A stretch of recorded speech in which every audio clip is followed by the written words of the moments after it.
아침 묵상에 나오신 나무교회 성도님들을 환영합니다. 이제 성탄절이 며칠 앞으로 다가왔습니다. 우리 함께 메리 크리스마스 하며 오늘 아침 인사하며 시작했으면 좋겠습니다. 메리 크리스마스. 오늘 아침에 하나님께서 저희들에게 주신 말씀은요, 요한복음 18장 31절에서 36절 말씀입니다. 함께 드라마 바이블로 말씀 듣고 오시겠습니다. 너희가 그를 데려다가 너희 법대로 재판하라. 유대인들이 이르되 우리에게는 사람을 죽이는 권한이 없나이다. 이는 예수께서 자기가 어떠한 죽음으로 죽을 것을 가리켜 하신 말씀을 응하게 하려 함이로라. 이에 빌라도가 다시 관장에 들어가 예수를 불러 이르되 내가 유대인의 왕이냐? 이는 네가 스스로 하는 말이냐? 다른 사람들이 나에 대하여 내게 한 말이냐? 빌라도가 대답하되 내가 유대인이냐? 내 나라 사람과 대제사장들이 너를 내게 넘겼으니 내가 무엇을 하였느냐?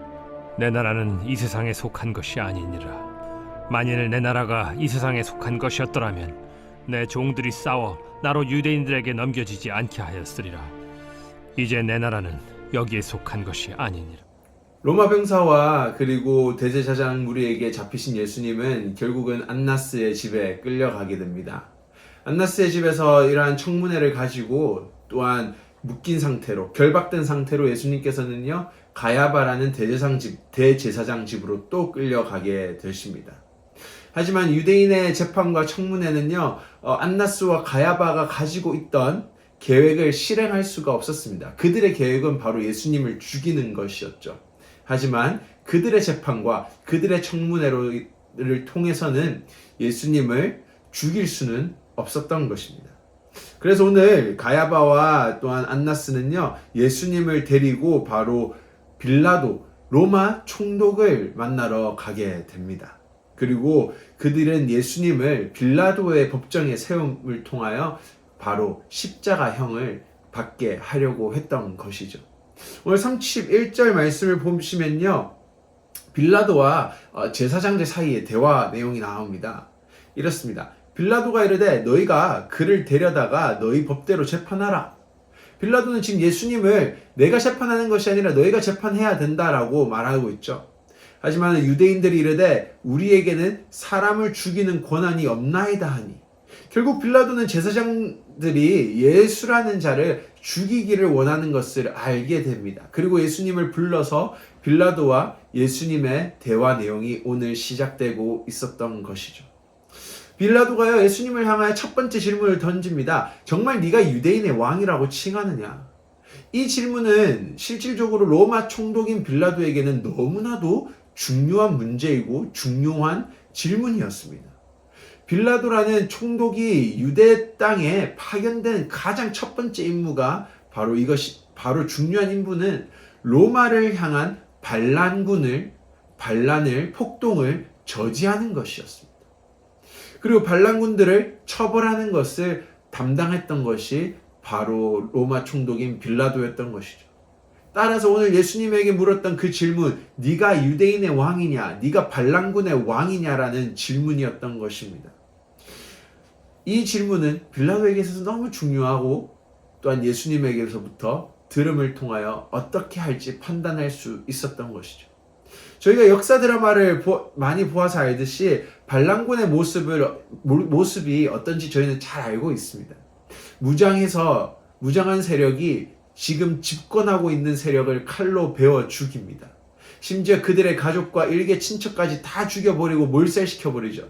그리고 자신들이 세우고 싶은 왕을 지키고 그 왕을 결국은 왕권에 앉히게 되는 것이 반란군들의 모습입니다.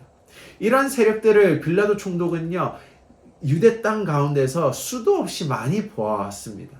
18장 마지막에 나오는 저희가 잘 알고 있는 바라바라는 강도가 있습니다. 실질적으로 한글 성경에서는 강도라고 설명하고 있지만은 헬라어 성경, 영어 성경, 또한 이번에 새로 번역되고 있는 이런 성경들을 보시면은 강도라는 말은 사라지고 폭동군이라고, 반란군이라고 말합니다. 즉 바라바가 십자가형을 받게 됐던 것은 반란을 일으키고 로마를 향하여 폭동을 일으켰던 사람이었기 때문이죠. 오늘 빌라도는 예수님이 그런 세력의 사람인지를 확인하려고 불렀던 것입니다. 네가 왕이라는 질문에 예수님께서는 오늘 이렇게 대답하시죠. 나는 유대의 왕이 맞다. 제가 좀 더 짧게 요약해서 말씀드리면요. 빌라도 총독이요. 당신이 사람들에게 들었듯이 나는 유대인의 왕이 맞습니다. 하지만 36절에서 예수님께서는 자신의 왕권과 자신이 가지고 올 나라에 대한 정의, 설명을 하고 계십니다. 총독이요. 당신이 생각하는 그런 왕, 그런 나라를 내가 가지고 오는 것이 아니라 나는 그런 왕이 아닙니다. 라고 설명하십니다. 36절에서 이렇게 말합니다. 내 나라는, 하나님의 나라는 이 세상에 속한 것이 아니다. 이 세상에 속한 것이 아니었다라면 내 종들이 싸워 나로 유대인들에게 넘겨지지 않게 하였으리라. 이제 내 나라는 여기에 속한 것이 아니라. 여기서 36절에서 예수님께서 정의하시는 하나님의 나라 그리고 왕이라는, 유대인의 왕이라는 개념은 빌라도가 생각하는 개념과는 정반대인 개념으로 볼 수 있습니다. 조금 전에 제가 설명드렸죠. 역사 드라마에서 나타나는 반란군의 모습. 하지만 예수님은 그러한 왕과 그러한 반란군의 모습을 가지고 있지 않았습니다. 예수님이 체포되실 때 아무리 베드로가 칼을 꺼내 들었을지라도 예수님께서 말씀하셨죠. 칼을 넣어라. 그리고 예수님은 잡혀가셨습니다. 바로 예수님께서 오늘 재판에서 보여주시는 하나님의 나라와 예수님이 앉으실 그 왕이라는 자리의 모습은 세상과는 정반대된 모습임을 선포하고 계셨던 것입니다. 그렇습니다. 예수님은 왕이십니다. 하지만은 제자들이 생각하는, 빌라도가 생각하는, 세상이 생각하는, 우리가 생각하는 그러한 왕이 아니십니다. 칼과 무력으로 누군가를 짓밟고 올라서는 왕이 아니십니다. 자신을 내어주고 용서하고 사랑하고 섬기고 포기하고 낮아지는 그 모습이 바로 예수 그리스도, 우리의 왕이셨습니다. 그러한 왕, 예수 그리스도께서 가지고 오시는 나라는 또한 당연히 세상이 정의하는 나라와는 전혀 다른 것입니다. 바로 용서와 사랑과 정의가 서 있는 곳이죠. 저희가 이제 크리스마스를 며칠 앞에 두고 있습니다. 저희가 크리스마스에 기억해야 될 것은 이 땅에 오셨던 아기 예수만을 기억하는 것이 아닙니다. 우리는 장차 오실 왕을 또한 기억하는 시간이 크리스마스입니다. 장차 오실 왕의 모습, 칼을 들고 사람들을 죽이며 이 땅을 정복하시는 그 왕이 아니십니다. 사랑과 용서로 이 땅 가운데 오셔서 정의를 이루어 가실 분이 우리의 왕이심을 우리는 기억해야 될 것입니다.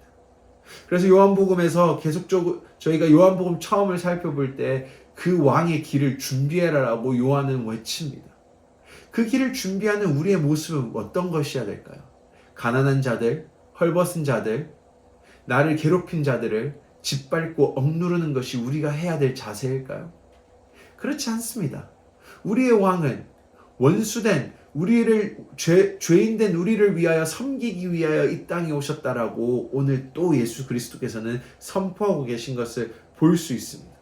따라서 우리가 예수 그리스도의 오심을, 재림을 준비한다는 것은 바로 크리스마스 가운데 우리가 사랑을 나누고 용서하고 우리의 이웃을 돌아보는, 그것이 어떻게 보면 이 땅 가운데 예수 그리스도 오심을 준비하는 거 아니겠습니까? 우리가 이러한 모습을 가지고 이번 크리스마스를 준비하고 또한 예수 그리스도의 오심을 준비하는 그분의 백성들 되시기 간절히 원합니다. 함께 기도하시겠습니다. 하나님 감사합니다. 오늘 다시 한 번 더 하나님의 나라와 정말로 우리의 왕의 모습을 다시 살펴보았습니다. 낮아지고 사랑하고 용서하고 섬기고 포기하는 그러한 낮은 왕의 모습으로 이 땅에 오셨음을 기억합니다. 세상이 말하는, 우리가 생각하는 그런 왕이 아니라 사랑과 포기와 용서로 오셨던 왕이심을 오늘 다시 예수 그리스도께서는 선포하셨습니다. 그런 백성으로서, 그분의 백성으로서 우리가 예수 그리스도의 오심을 준비하는 모습은 어떤 것인지 다시 한 번 더 살펴보게 하여 주시옵소서. 누군가를 미워하고 짓밟고 원수된 자를 손가락질하고 그들을 어떻게든 굴복시키는 것이 아니라 정말 예수 그리스도 우리의 왕이신 그분의 자세를 닮아 오실 메시아를 준비할 수 있는 우리의 삶이 될 수 있도록 인도하여 주시옵소서. 감사합니다. 예수님의 이름으로 기도드립니다. 아멘.